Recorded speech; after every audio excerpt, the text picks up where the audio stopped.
Hello guys, कैसे हैं आप सभी। स्वागत है आपका आपके अपने चैनल एसएससी विद्यालय में। साथियों, जैसा कि आपको पता है कि हर रोज़ शाम 7 बजे हम लोग एसएससी का लाइव टेस्ट करते हैं साथियों।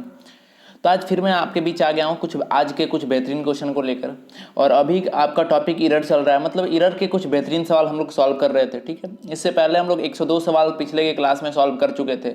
तो आज उससे कुछ आगे का सवाल और किस रूप में सॉल्व करते हैं वो मैं आपको बता देना चाहता हूँ साथियों। ये आपका जो भी मैं आपको सॉल्व करवाता हूँ वो एक टेस्ट की भांति यूज हो, एक टेस्ट की बात है। ठीक है, जैसे हर एक क्वेश्चन आपके स्क्रीन के सामने आएगा। जैसे अभी आपको 103 नंबर क्वेश्चन आपको दिखाई दे रहा होगा। ठीक है, तो इसी तरीके से हर एक क्वेश्चन वाइज आपके स्क्रीन के सामने आएगा। आपको कुछ देर का समय लेकर उसका आंसर कमेंट करना है। ठीक है, फिर उसके बाद मैं आपको फाइनली बताऊंगा कि उसका सही आंसर क्या है साथियों। ठीक है, तो इस तरीके से अपना ये टेस्ट होता है, लाइव टेस्ट होता है। अब बात करते हैं इससे आपको फायदा क्या होगा। इससे फायदा ये होगा साथियों कि अगर आपका इंग्लिश पूरा वीक है या फिर मॉडरेट है तो इंग्लिश का तैयारी आपका बेहतर होगा। कैसे? क्योंकि इंग्लिश एक लैंग्वेज है साथियों। ठीक है, इंग्लिश कोई सब्जेक्ट नहीं है कि आपने एक हफ्ता मेहनत किया, एक महीना मेहनत किया और उसके बाद छोड़ दिया तो इंग्लिश आपका बेटर हो जाएगा। ऐसा नहीं होता है। इंग्लिश के लिए आपको डेली बहुत ज़्यादा पढ़ना नहीं होता है, बहुत कम पढ़िए लेकिन डेली पढ़िए। क्लियर साथियों? तो इसी बस ये लाइन को आप हमेशा ध्यान में रखें कि इंग्लिश जो है वो डेली पढ़ना है। थोड़ा सा भले पढ़ना हो लेकिन डेली पढ़ना हो। क्लियर साथियों? तो आइए शुरू करते हैं साथियों आज का टेस्ट। क्वेश्चन नंबर 103 आपके सामने आ चुका है। तो जल्दी से उसी तरीके से करना है साथियों कि जल्दी से इसका आपको आंसर कमेंट करना है। क्वेश्चन नंबर 103 का आंसर बताना है क्या होगा। क्वेश्चन है साथियों कि a lot of form filling is just red tape and sometimes the forms are so complicated that people can't make head or tail from them. ये अब लंबा चौड़ा सेंटेंस था साथियों। आपको बताना है इसमें किस वाले पार्ट में एरर है, पहले में है, दूसरे में है, तीसरे में है या फिर नो एरर है इसमें साथियों। बताइए इसमें किस वाले पार्ट में एरर है। इसका आंसर सही क्या है साथियों?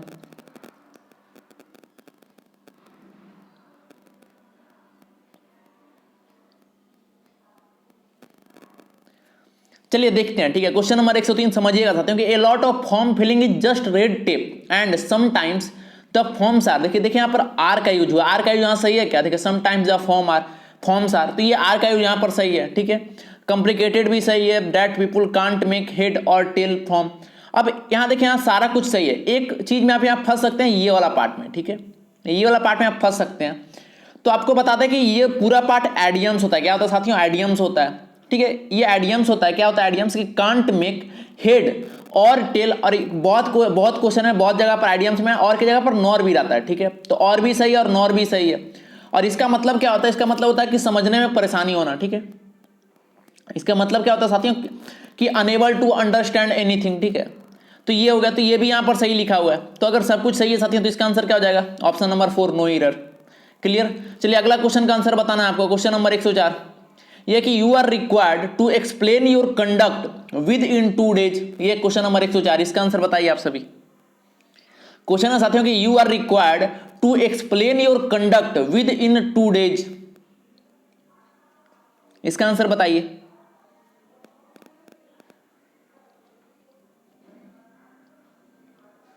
अब देखिए बहुत आसान, बहुत छोटा सा एरर है इसमें, जो मैं आपको पिछले ऑल ग्रामर रूल का जो सेशन हुआ था साथियों उसमें आपको ये बात आपको बताया गया था।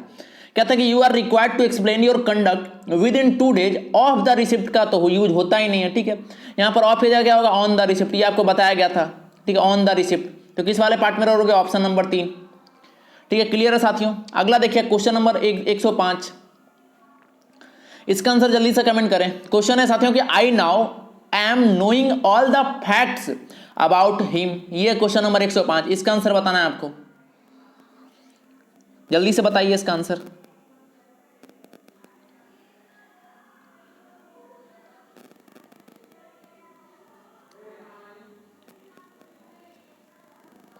अब देखिए फिर से पड़ेगा आई नाउ एम नोइंग। अब ये नाउ नाउ लग गया, उसके बाद एम नोइंग, ये क्या है? अब बताइए ये।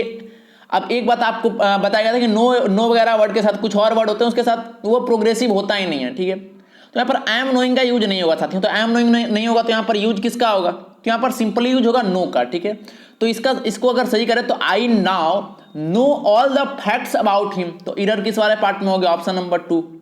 ठीक है, इसका एरर ये वाला पार्ट में हो गया। ये वाला पार्ट नहीं होना चाहिए था, नो होना चाहिए था यहाँ पर। चलिए अगला क्वेश्चन नंबर 106 में चलते हैं। क्वेश्चन नंबर 106 है कि ए hot and a cold spring was found near each other. ये क्वेश्चन नंबर 106, इसका आंसर बताइए आप सभी। अब देखिए समझिएगा, ए hot and A cold spring was. अब देखिए दो चीज आ गए, ए हॉट और ए कोल्ड, तो वाज होगा क्या साथियों यहाँ पर?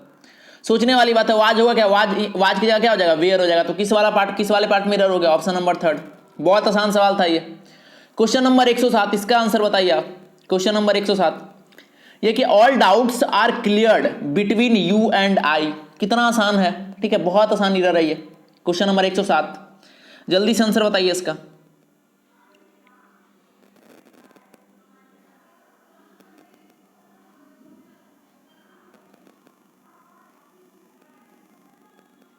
अब देखिए आपको क्लियरली दिख रहा होगा कि all doubts are cleared between you and I, कहीं रुकने की जरूरत नहीं है। देखिए यहाँ पर यू एंड आई अंत में यूज हुआ है, और आपको पता है कि जब अंत में किसी भी प्रोनाउन का यूज करते हैं तो किस केस में होता है साथियों, तो ऑब्जेक्टिव केस में होता है। अब बताइए आई ऑब्जेक्टिव केस है क्या, नहीं, तो आई तो सब्जेक्टिव केस होता है, तो आई का ऑब्जेक्टिव केस क्या होगा, मी। तो यहाँ पर अगर सही लिखना चाहिए था तो यू एंड मी होता। क्लियर, तो किस वाले पार्ट में रहोगे, आपका ऑप्शन नंबर थर्ड। ठीक है, इसका सही आंसर क्या हो जाएगा साथियों, ऑप्शन नंबर थर्ड, आई की जगह पर मी होगा। अगला क्वेश्चन नंबर 108, क्वेश्चन नंबर 108 है कि either of the roads lead to the park. ये क्वेश्चन नंबर 108, इसका बताना है किस वाले पार्ट में इरर है साथियों, पहला, दूसरा, तीसरा, या फिर नो इरर है। जल्दी से इसका आंसर बताइए। क्वेश्चन नंबर 108,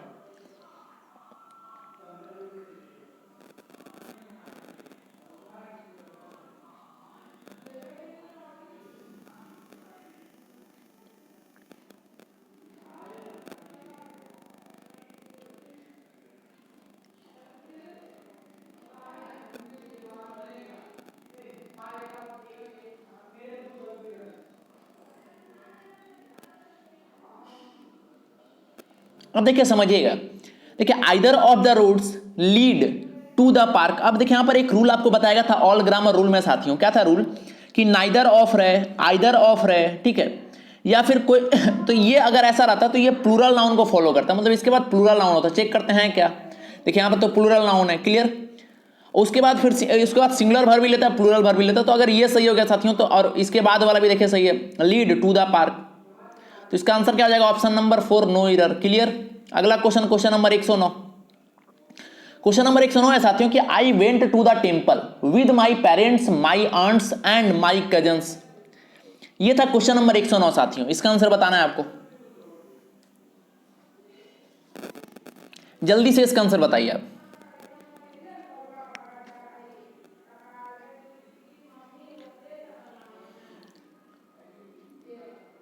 चलिए देखिए मैं पढ़ता हूं लाइन बाय लाइन आप और उसके बाद देखिए डायरेक्ट इरर इसका निकलेगा। आई होप आप सभी का भी आंसर इसका आ गया होगा क्वेश्चन नंबर 109 का। देखिए लिखा हुआ I went to the temple. अब देखिए जैसे यहाँ द टेम्पल, आगे जाने की जरूरत ही नहीं है साथियों। क्यों, मैं बार बार कह रहा हूं कि अगर आपका ग्रामर बिल्कुल वीक है तो आप एक बार जाके उस सेशन को जरूर देखिए, ऑल ग्रामर रूल को, ठीक है। उसमें सारा आर्टिकल के बारे में, देखिए आर्टिकल के बारे में बहुत लोग का ध्यान ही नहीं जाता द टेम्पल की ओर, लेकिन वहां पर क्लियरली आपको बताया गया एक रूल के अंदर कि कोई भी, ठीक है, कोई भी ऐसे प्लेस जहां स्कूल रहे, यूनिवर्सिटी रहे, प्रिजन रहे, हॉस्पिटल रहे, चर्च रहे, तो यहाँ पर कोई आर्टिकल का यूज होता ही नहीं है। तो टेम्पल है तो यहाँ आर्टिकल का यूज होगा क्या, नहीं यूज होगा। तो इसका किस वाले पार्ट में एरर हो गया था, ऑप्शन नंबर फर्स्ट। कितना आसान था। अगला क्वेश्चन नंबर 110, ये बताना है I have passed the examination 2 years अगो। ये क्वेश्चन नंबर 110, इसका आंसर बताइए।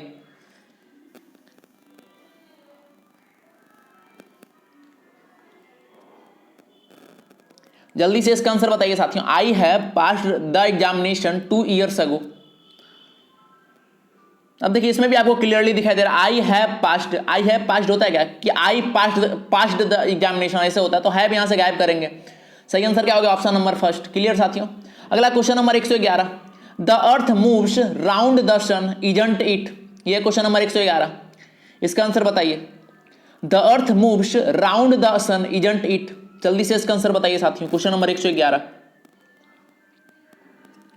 कितना आसान है ना, क्वेश्चन टैग का सवाल है ये। क्वेश्चन नंबर 111, इसका आंसर बताना जल्दी से आपको।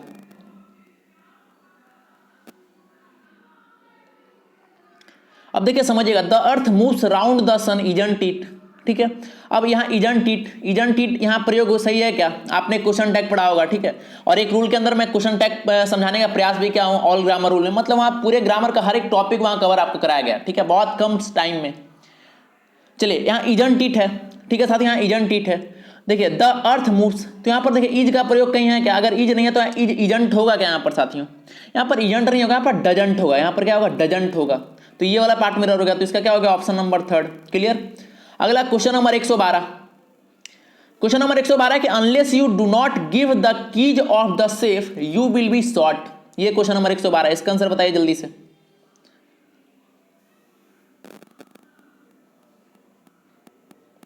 जल्दी से इसका आंसर बताइए साथियों।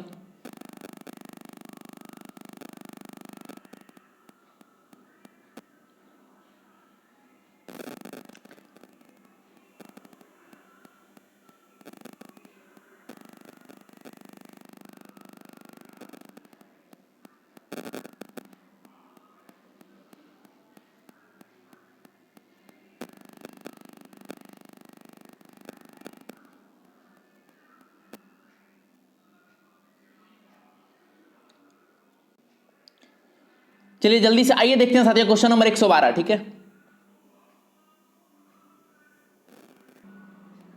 देखिए साथियों क्वेश्चन नंबर 112 में अब बात करते थे इसका कि अनलेस यू डू नॉट, कितना आसान इरर था कि अनलेस भी दिया साथियों, डू नॉट भी दिया है। दोनों तो नेगेटिव वर्ड है तो दोनों का यूज एक साथ कर सकते हैं क्या? तो दोनों का यूज एक साथ नहीं करेंगे, तो किस वाले पार्ट मिरर हो गया? ऑप्शन नंबर फर्स्ट, ठीक है। जल्दी से टिक लगाइए, बढ़िए आगे अगले सवाल की ओर। अगला क्वेश्चन नंबर 113 साथियों, क्वेश्चन नंबर 113 है कि of the billion of stars in the galaxy how much are suitable for life. ये क्वेश्चन नंबर 113 है। फिर से मैं रिपीट करता हूं कि of the billions of stars in the galaxy how much are suitable for life. इसका answer बताइए जल्दी से, क्वेश्चन नंबर 113।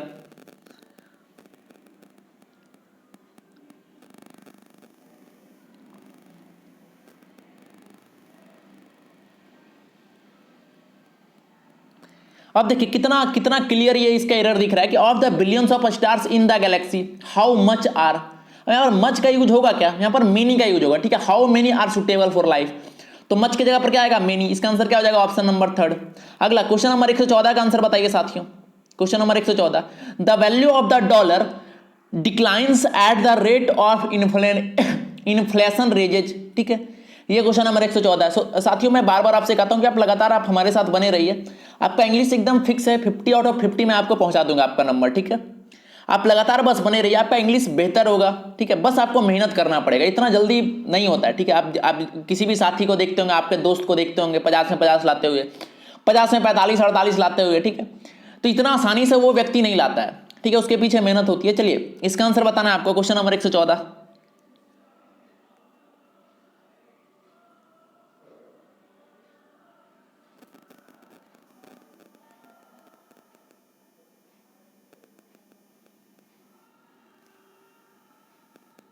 चलिए देखिए, the value of the dollar declines as the rate of inflation.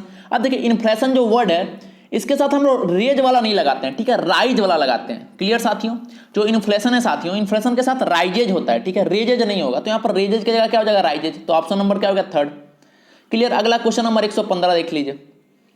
Question number 115 है कि one of my desires are to become a doctor. ये question number 115 बताना किस वाले पार्ट मिरर है?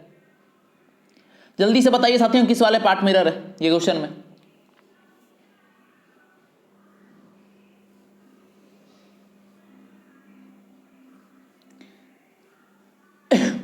चलिए क्वेश्चन नंबर 115 ध्यान दीजिएगा साथियों। इसमें लिखा हुआ one of my desires are. अब देखिए वन ऑफ माई डिजायर्स मतलब किसी एक के बारे में बात हो रहा है और किसी एक के बारे में बात हो रहा है साथियों। तो यहाँ पर आर का प्रयोग क्यों करेंगे हम लोग? क्लियर। तो यहाँ पर आर की जगह क्या हो जाएगा? आर की जगह पर यहाँ इज का प्रयोग होगा, ठीक है। आर की जगह पर किसका प्रयोग होगा? आर की जगह पर इज का प्रयोग हम लोग करेंगे। तो आपका आंसर क्या होगा? सही आंसर ऑप्शन नंबर 2। क्लियर साथियों। तो ये थे आज के कुछ बेहतरीन सवाल, ठीक है। ये थे आज के कुछ बेहतरीन सवाल और हमारी कोशिश रहती है साथियों कि मैं आपके बीच में हर रोज ये सेशन को ज्यादा लंबा ना करूं, ठीक है, ज्यादा लंबा ना करूं, कम ही रखूं, लेकिन कम में लेकिन लगातार रखूं, ठीक है। तो आपकी भी जिम्मेवारी होनी चाहिए कि आप प्रत्येक दिन आए। बहुत कम देर का वीडियो होता है, ठीक है। इसको आप लाइव टेस्ट की तरह दें और अपना नंबर चेक करें, अपना नंबर कमेंट करें। क्लियर साथियों। चलिए तो आज के सेशन हम लोग यहीं पर समाप्त करते हैं। आप सभी का बहुत बहुत धन्यवाद साथियों, थैंक यू। थैंक यू साथियों, ठीक है। इसी तरीके से आप लगे रहें, ठीक है। चलिए बहुत बहुत धन्यवाद, थैंक्स।